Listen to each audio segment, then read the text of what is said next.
Hola, profe. No lo espéreme, creo que soy yo la que tengo aquí. Ahora, usted tiene cancelado el micrófono. Ah, sí, ya. Y ahora sí, ahora sí. Ay, profe, lo siento. Gracias, mami. Qué horrible. Y la otra Disculpe. ya subí el link de la otra clase y la mandé a la plataforma. Ajá. ¿Cómo ¿La se? grabó? Sí, la grabé. Oh, ok, entonces estoy ausente. Sí, pero no te quisiera perjudicar, podemos grabarla después de esta, porque ya te liberaste, ¿no? Sí, ahorita fui a cerrar para a ver si me dejan en paz. Espérame, déjame entonces, voy a eliminar la que subí a la plataforma. Pero terminemos esta clase, después me das un chancecito para eliminar la que subí a la plataforma y después nos conectamos. Sí, hagámoslo para ver si no me vienen a sacar también por la hora. ¿Hasta qué hora llega? Mejor no es que a las 5. A las 5. Sí, hagamos la clase mejor y miremos cómo Esta sale clase. todo. Sí, Sí, esta clase. hagámoslo. Ok. Bueno, entonces, la parte que nos tocaba hoy, pues era hablar sobre lo que es en los análisis de sistemas políticos, eh, hablar sobre lo que es la legitimidad, la autoridad, la soberanía, que es la segunda sesión, ¿verdad? Sería esto que vamos a compartir. Esta parte de aquí, el Estado y la democracia, la perspectiva comparativa de los sistemas políticos, los regímenes políticos, los regímenes democráticos. No, eso ya es de la tercera sesión. La segunda sesión nada más nos tocaría estos temas: el determinismo, voluntarismo y el poder, la legitimidad, autoridad y soberanía, el Estado y la democracia. Esos serían los temas de la sesión de análisis de la asignatura análisis comparativo, siempre con la primera unidad teoría política. Entonces, ahí no sé si has logrado leer algunos términos, algunos aspectos ahí que son muy interesantes conocerlos y manejarlos, pues. Sobre todo lo que es el determinismo. Eh, Enfoquémonos al aspecto del determinismo. El determinismo viene siendo como una corriente filosófica que trata de demostrar que los eventos o fenómenos físicos que pasan alrededor de la sociedad tienen una causa-efecto dentro de los mismos individuos, dentro de la misma sociedad. Eso es lo que tiene que ver el determinismo, ¿verdad? También ese como corriente filosófica o doctrina, también aparece lo que se conoce como el determinismo geográfico, ¿verdad? Es decir, el determinismo geográfico es una ciencia que estudia las características propias de los pueblos, ¿verdad? De las sociedades, de los grupos que ahí se desarrollan. Entonces, eso tiene que ver, ¿verdad?, con lo que es el primer tema, lo que es el determinismo, el voluntarismo. ¿Qué otro aspecto aparece ahí? No, perdón, esa no es. Eh, digamos, el voluntarismo y el poder. Entonces, tal vez vos te preguntarás, ¿qué tiene que ver esto con el poder? Bueno, mucho. Tiene que ver mucho. Porque si se plantea, ¿verdad? Digamos, perdón, si se plantea una suposición de que la ciencia es exacta respecto a lo que plantea sobre las cantidades de fenómenos que ocurren, Este fenómeno puede ser un fenómeno social, ¿verdad? Porque la verdad es que todo lo que tiene que ver con la búsqueda del poder es un fenómeno social y político. ¿Estamos claros? O sea, las circunstancias propias que ocurren en una sociedad, en un grupo, es producto de una acción humana, y esa acción humana busca cómo hacer cambios profundos dentro del status quo de esa misma sociedad, del mismo estado, ¿verdad?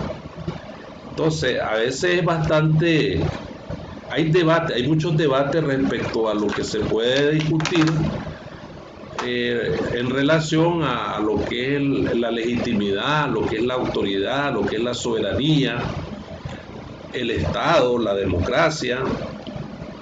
Yo en las otras sesiones más adelante te estaba trabajando ahí aquellos sistemas políticos que son totalmente centralizados, pero tiene dominio, tiene hegemonía, una fuerza política determinante en esos sistemas políticos. Entonces ahí es donde se integran muchos partidos políticos que tienen, digamos, hegemonía dentro del sistema político. Entonces yo te transmito a ti de lo que es un sistema político y un régimen político, que son dos situaciones muy diferentes. Entonces, aquí está en discusión cuándo y en qué momento el poder, la soberanía o la autoridad o el poder político que ostenta un determinado gobierno es legítimo o ilegítimo. ¿Estamos claros? Entonces, está en discusión si aquel gobierno llegó al poder por mecanismos legítimos. Y ahí está el debate, pues. Ahí está el debate si el poder le logró mediante esos instrumentos o mecanismos legítimos. Entonces, ¿qué es legítimo? Cuando todas las fuerzas participan, cuando todos los grupos están dentro de ese conglomerado de participación. Hace poco, volviendo a nuestra realidad política, porque hay que decirlo también, ¿verdad? No es la intención de decir que esto es malo, que es malo. Mi objetivo aquí no es eso. Se trata aquí de discutir las cosas como son, bro. Y de hecho, que si se estudia esta carrera, pues tenés que estar, como decimos, entre comillas, empapado de todo lo que ocurre en la palestra política internacional. Entonces, hace poco expresó el secretario de la Organización de Estados Americanos que el gobierno del señor Ortega es legítimo. ¿Ya? En una de las asambleas, no, en una conferencia lo dijo. ¿Por qué lo dijo que es legítimo? Porque todas las fuerzas que participaron le dieron ese carácter de legitimidad en las elecciones a que él llegó a ser presidente. Y no solamente tratándose de este gobierno, pues, porque como te digo, aquí no nos vamos a parcializar para nada en nada, sino que estamos hablando y discutiendo ese carácter de la legitimidad. Entonces, que después hubieron otros problemas, ya esa es parte del determinismo y el voluntarismo que sucedió en el 2018, que además fue una especie de anarquía, porque no había una conducción organizada, etcétera. Para mí fue prácticamente una anarquía, una desorganización. Entonces, el carácter legítimo lo ostenta cualquier grupo, cualquier gobierno, cualquier digamos, organización, siempre y cuando los demás actores le den esa legitimidad. ¿Estamos claros? Lo otro es que... Como el reconocimiento en general. Como el reconocimiento, correcto. Lo otro es que si está al margen de la ley, esos son otros 100 pesos. Profe, tengo una pregunta. Sí. Cuando, por ejemplo, en el tema del determinismo y el voluntarismo, según lo que leí, Sí, podría decirse de que el determinismo como un fenómeno social surge más de la parte actora de dominio, eh, o sea, como esto es lo que se va a hacer y es un poco más vertical, como de orden. El voluntarismo podría incluir la posición o la opinión o la acción de los pasivos, o en este caso de los gobernados. podría, siempre y cuando sea ¿cómo se llama eso? Exista mayor, esto que tienen los líderes. O sea, el liderazgo en los grupos políticos son muy determinantes en cuanto a su capacidad que tienen de acarrear a las masas a la participación de cualquier hecho social. Y el voluntarismo sería como la parte, por ejemplo, en el 2018 que la gente iba a las calles. Ahí iba a la calle, pero no tenía liderazgo. Ajá. La gente Ni se... estaba definido, ni... Sí, ahí iban a la calle, pero no tenían liderazgo. Entonces, el liderazgo en una determinada organización es importante. Porque, ¿para qué? Te voy a decir sincero, si no se hubiera hecho todo eso y se hubiera hecho de una manera, de esa forma que se vos estás hablando, de una manera organizada, sin ofensa, sin pleito, sin nada. Es más, hasta se hubieran ubicado dentro de un aspecto legal dentro del actual sistema. Y el sistema les hubiera dado el espacio que les correspondía. Pero esa es parte del voluntarismo. Donde vos vas, algunos, pues hay una parte ahí fundamental que los grupos van porque todo el mundo va, pero sin ninguna visión definida, sin ninguna misión. Y quienes tienen esa parte definida, esa estructura, son los líderes, no las bases. Las bases actúan voluntariamente. Profe, fíjese que ya hice la primera tarea, Sí. pero para ser muy honesta, le he dado mucha vuelta al tema del bien común. Al momento de que usted me pide explicar qué es el bien común en la parte política, o sea, generalmente es como una política pública o una política integral que beneficie a la mayoría de la población, por decir a toda, pues como que sea de beneficio en general. Pero,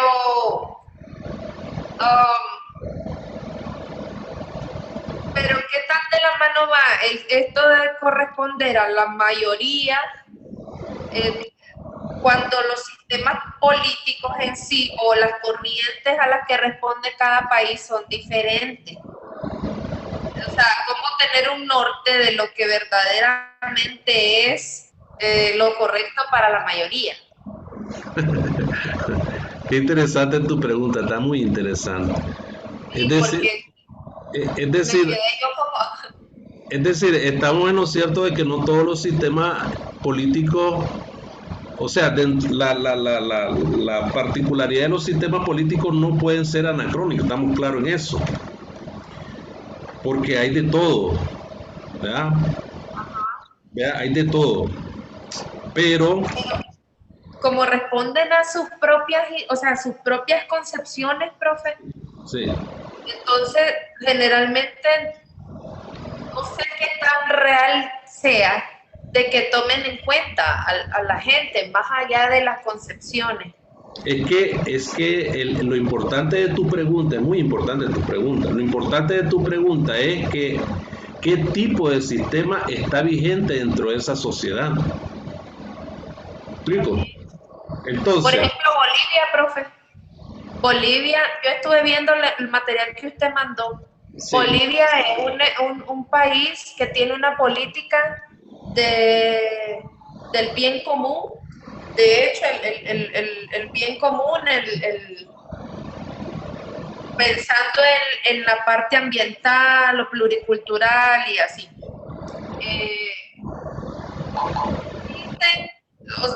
No sé dónde posicionarlo en realidad, porque son bastante conservadores a pesar de que son pluriculturales, pero de pronto también tienen alguito, así como muy poquito de socialismo en la base de lo que la gente quisiera realmente por el tema de la tierra. Ajá. Pero terminan siendo capitalistas. Entonces no sé el tema del bien común, cómo posicionarlo políticamente, o solamente es una estrategia. No, políticamente lo puedes posicionar. Ajá. Lo que pasa es que el bien común es la socialización de los bienes, ya sean materiales, digamos, de servicio, de todo lo que produce la nación, la cultura, la educación, ¿verdad?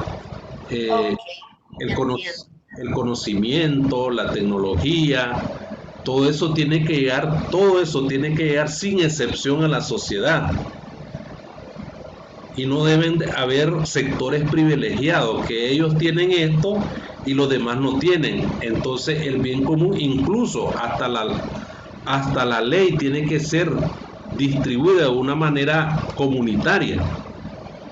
Porque cuando hablamos de que la ley es equitativa, estamos hablando del bien común.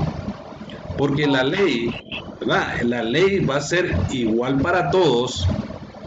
No es como antes, pues supongamos que en el tiempo de los persas, el rey persa, el rey Hammurabi, que inventó el cilindro donde estaban establecidos el código de Hammurabi, donde estaban los principales derechos y libertades de los soldados, y después aparece lo que es el castigo el diente por diente, labio por labio, como dicen. Entonces, la ley del talión. Correcto. Entonces, en la actualidad es igual. Cuando hablamos de equidad social, es que todos tenemos que tener un derecho en defensa de la igualdad de todos. ¿Estamos claros? Pero eso no es así. En las sociedades no se cumple así. Si literalmente lo cumpliéramos así, todos viviéramos felices, pero no vivimos felices porque a algunos se les aplica, a otros no. Ahí nomás fíjese, le voy a poner un ejemplo. Abramos paréntesis eso que le estoy explicando. Abramos paréntesis lo que sucedió en el Capitolio. Supongamos que todos dicen que Donald Trump fue el que incitó todo eso, pero a Donald Trump ni siquiera lo va a tocar la ley, pero ya a los pobres que entraron ahí ya los comenzaron a capturar y a procesar. Entonces la ley no es el autor directo e intelectual. Correcto. Entonces tenés que castigar a aquel igual como puedes castigar a este. O sea, que él se robó un gallo, castiga a este que se robó un carro, ¿verdad? Siempre y cuando de acuerdo a la ley, pues, y los derechos que le corresponden, porque es un ser humano. No es que tampoco lo vas a agarrar y lo vas a paliar. Lo vas a castigar porque le vas a dar una pena, pero va a ir a vivir encerrado, pero no lo vas a dejar morir de hambre. Le vas a aplicar la ley equitativamente. Pero bueno, el bien común tiene que ver, va a ir en esa dirección de la distribución social de las cosas, la garantía de esos bienes para toda la sociedad. Luz eléctrica, educación, tecnología, vestuario, calzado, todo. Pero volvemos a tu pregunta. Tu pregunta es tan importante que me llamó mucho la atención y me emocionó. Supongamos de que eso no se cumple, porque no se cumple porque el sistema que está vigente es altamente egoísta, personalista, excepcionalista y clasista a la vez, porque no le va a dar la misma el cumplimiento a esos aspectos para que la sociedad viva. Hay países, los países desarrollados en Europa va a encontrar países que así viven, ¿verdad? Tienen casi como el 3 de desempleo, 2 de desempleo y viven con todos los accesos que les corresponde, pues. Entonces, pero digamos ahí. Ahora, ¿tenía otra pregunta? No, profe. Hoy le mando la tarea más tarde o en la mañana. La 2. No, la 1. Es que ya la tengo lista. ¿Ya la tenés Ya la lista? tengo lista. Si lo que me conflictuaba un montón es eso del bien común, porque no me resonaba por ningún lado, pero ya comprendí cómo es. Ya comprendiste. Ya comprendí. De hecho, lo puse algo así, como una socialización de beneficio de forma integral o de que el gobierno o el Estado da a los ciudadanos de forma integral, pareja, con los principios de garantía, o sea, garantizar los derechos, garantizar los bienes, garantizar el buen vivir. Los principios constitucionales que ahí deben entrar, el derecho al trabajo, el derecho al Como lo trabajo. básico. Sí, el derecho al trabajo lo tiene tanto mujer como hombre, ¿verdad? Ese es el bien común. Derechos humanos. Ese correcto. El derecho al trabajo lo tienen tanto mujer como hombre. El derecho a la educación lo tienen tanto niños pobres como niños con condiciones estables, pues.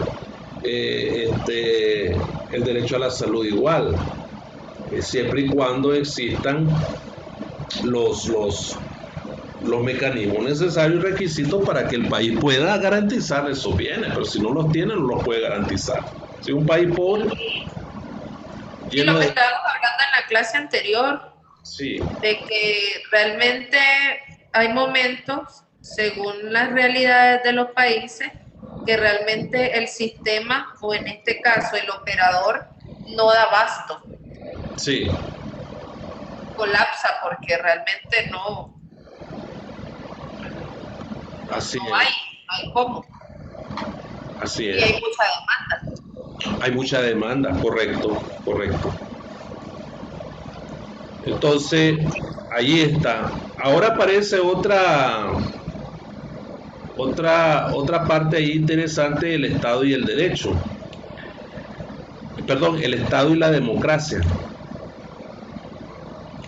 Aún así, el Estado va a funcionar en correspondencia con la democracia si la democracia le da las perspectivas y las pautas para que el Estado pueda funcionar de esta manera, ¿verdad?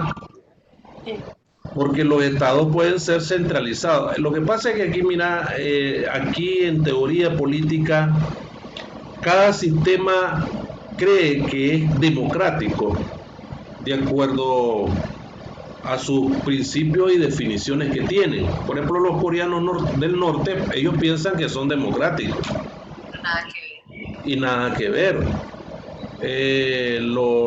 Hay países que Es una autocracia, ¿verdad? Sería una autocracia. una autocracia y tiene de todo. Hay un híbrido de definiciones políticas muy importante porque también puede ser una monarquía.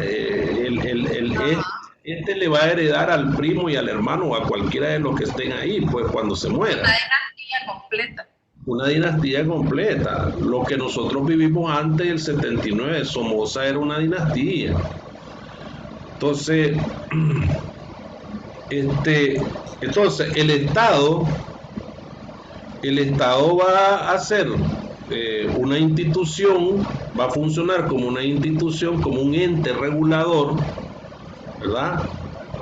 De toda la vida de la sociedad en la medida de que este sistema sea democrático, ¿verdad? Entonces, aparece la anarquía, la autocracia, hay incluso hay un sistema que te lo voy a decir, tal vez vos no lo has escuchado. Hay uno que se conoce como la tecnocracia, ¿verdad? La tecnocracia, la plutocracia también. Entonces, todos estos sistemas son parte de esa vida política que se desarrolla en el Estado. Dígame. Sí. No, me estaba acordando, es que esa clase yo ya tengo rato que la vi. Y me Sí. acuerdo que en las diapositivas, cuando salió lo de la plutocracia, habían puesto a Pluto, al perro de Mickey Mouse. Entonces, te digo, pues, cada quien, los cubanos, piensan que viven en democracia, la élite, pero hay grandes problemas abajo, abajo hay grandes problemas, ¿ya? Entonces, eh, los chinos, bueno, al menos los chinos tienen un sistema híbrido que le da espacio al capitalismo industrial y económico para poder desarrollarse en el sistema económico chino. Pero los comunistas tienen el control político del Estado. Sí, Claro, correcto. Eso le iba a decir, esa es la diferencia. Ellos sí saben diferenciar la parte política interna y la parte de política económica, pero hacia afuera. hacia afuera, correcto. Excelente, Porque es hacia afuera, es sí. excelente, Fernando. Ahora, decía Aristóteles decía de que entre los gobiernos más importantes, más eficientes que puede gobernar a los ciudadanos es la aristocracia. ¿Verdad? Según Aristóteles, la elección de Aristóteles es correcta. Lo único que la aristocracia, como considera el grupo de gente lo más apto, lo más competente, lo más capacitado, pueden gobernar una nación, podría ser cierto. Pero hasta la vez no se puede decir si van a ser democráticos o no, pues.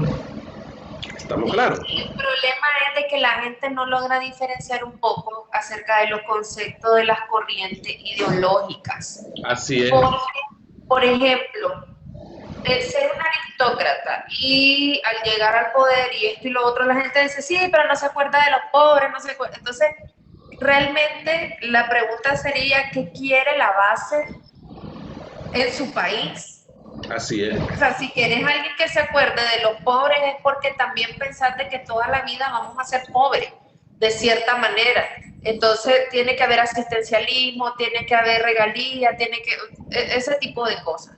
O ser empático con tu pobreza, Sí. con el empobrecimiento. Mientras que, o sea, y hay cierto sentimiento de rechazo porque ella pudo, aquella envidia de que ella estudió y yo no tengo la misma oportunidad. Ahora, ese es un punto de vista y el otro punto de vista sería el tema de sí, que gobiernen ellos, que se hagan cargo, pero que solo benefician una área o que omiten la realidad, porque una cosa es de que no hayan asistencialismo, no haya, a ver, como andar chichimeando al pobre, por decirlo así, pero que sí hayan políticas de acceso a la oportunidad. Así es, así es. Claro. Porque no todo el mundo puede pagar y acceder, por ejemplo, a una universidad, a una educación de calidad. Entonces, yo creo que la gente debería replantearse un poquito qué es lo que verdaderamente quiere y ver qué. Sí. Bueno, pues, el Estado va a ser democrático en la medida de que cumpla todos los requisitos de cómo un Estado es un Estado legítimo, un Estado de derecho, donde hay institucionalidad, donde se respetan los derechos humanos, donde hay garantía y de todo lo que es la circulación del ser humano, ¿verdad? Hay trabajo, hay educación, entonces allí es un Estado democrático, ¿verdad? Es decir, un Estado de derecho. Bueno, ahí creo que ya, Ajá, no, lo escucho. ahí creo que ya vamos a ir ahí declinando el contenido de esta sesión, porque es una sesión pequeña esta. Sí, entonces no sé si decir que a las 5 cierran por ahí, no sé si vamos a entrarle a la otra. Sí, es que a las 5 se cierra aquí. Mm, Y entonces yo no ando datos, por lo menos para irlo escuchando. Ay, es trágico. Y es que el trabajo me lleva 1 hora para llegar a la casa. ya. Entonces, es como bien complicado. Bueno, ¿y cómo hacemos Y con la... Te la dejo así, pues, porque yo ya le mandé ese dato a la profesora. ajá. Sí, no está bien. Yo la voy a ver. Voy a ver y voy a hacer mi asignación normal. Ok, perfecto. No, de hecho lo que yo hice fue hacer un balance general así porque eso es lo que nos orientó ella. En el caso que un estudiante no se conecte, pues usted solamente dé una orientación general y ya me manda el índice y que usted se conectó y que por algún motivo la... Pero lo importante es que te conectaste en esta segunda, eso para mí es importante. Y, Sí, y realmente, y no, no. no te preocupes, todo tranquilo. El martes vamos a conectarnos con la otra, pues, y Ok, todo bien, pues, ¿oíste? ok, bueno, gracias, profe. Va, pues, Por pasa ahí buena. pasó la tarea, ya estaría el día. Ok, perfecto, ya te corregí las otras están corregidas. Bueno, ya las reviso. Es más, ya voy a mandar la tarea antes de irme. Dele, pues, adiós, Dele, cuídense. gracias, profe. Buen día. Adiós.